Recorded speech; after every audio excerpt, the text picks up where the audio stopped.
میری آج کی اس جمعۃ المبارک کی بابرکت ساعتوں میں گفتگو کا موضوع ہے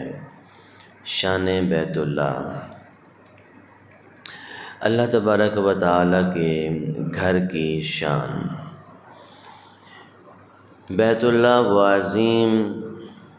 مرجع خلائق ہے، بیت اللہ وہ عظیم گھر ہے جس گھر کی طرف جانے کی تمنا ہر مسلمان ذی شعور اپنے دل میں اللہ کے گھر کی محبت رکھنے والا رکھتا ہے کہ میرا مالک اس گھر کی مجھے بھی زیارت کرنے کی توفیق عطا فرمائے۔ وہ عظیم گھر ہے جس کو دیکھنے سے دعائیں قبول ہوتی ہیں، وہ عظیم گھر ہے جس کو دیکھنا بھی عبادت ہے، وہ عظیم گھر ہے جس کا طواف کرنا بھی عبادت ہے،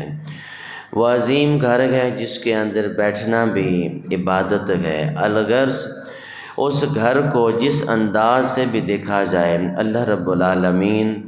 اس پر ہمیں ثواب عطا فرماتا ہے۔ حضور نبی کریم صلی اللہ تعالیٰ علیہ وسلم نے اللہ رب العالمین کے پاک گھر بیت اللہ کی شان و عظمت کو بیان کرتے ہوئے ارشاد فرمایا،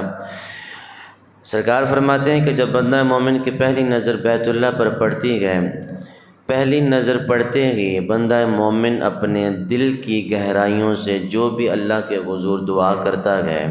میرا مالک اس کے دل سے، اس کی زبان سے نکلے ہوئے کلمات کو اپنی بارگاہ میں قبول فرما لیتا ہے۔ اتنا وہ عظیم گھر ہے۔ کائنات کے اندر ایسا گھر کوئی نہیں، کائنات کے اندر ایسی جگہ کوئی نہیں جس کو دیکھنے کے بعد دل کی گہرائیوں سے دعا کی جائے اور میرا مالک اس دعا کو قبول فرما لے۔ یہ بیت اللہ کی ہے جس کی زیارت کرنا ایک تو ثواب بھی ہے، اور دوسری بات اس کو دیکھتے ہی دل سے جو بھی دعا نکلے میرا مالک اس دعا کو قبول بھی فرما لیتا ہے۔ پھر دوسرا شرف، دوسرا کمال، دوسرا مقام، دوسری عزت، حضور علیہ الصلوۃ والسلام نے بیت اللہ کی یہ ارشاد فرمائی کہ آپ اپنی مسجد میں نماز پڑھتے ہیں، محلے کی مسجد میں نماز پڑھتے ہیں، شہر کی مسجد میں نماز پڑھتے ہیں تو آپ کو ایک نماز یا پھر 27 نمازوں کا ثواب ملتا ہے۔ بیت اللہ وہ عظیم مسجد ہے، بیت اللہ وہ عظیم گھر ہے، اگر اس جگہ پر جا کر کوئی بندہ ایک نماز پڑھتا ہے تو میرا مالک 1,00,000 نمازوں کا ثواب عطا فرماتا ہے۔ اتنی عظیم وہ مسجد ہے، اتنی عظیم بارگاہ ہے، نماز ایک پڑھی اور میرا مالک ثواب جو ہے وہ 1,00,000 نمازوں کا عطا فرما رہا ہے۔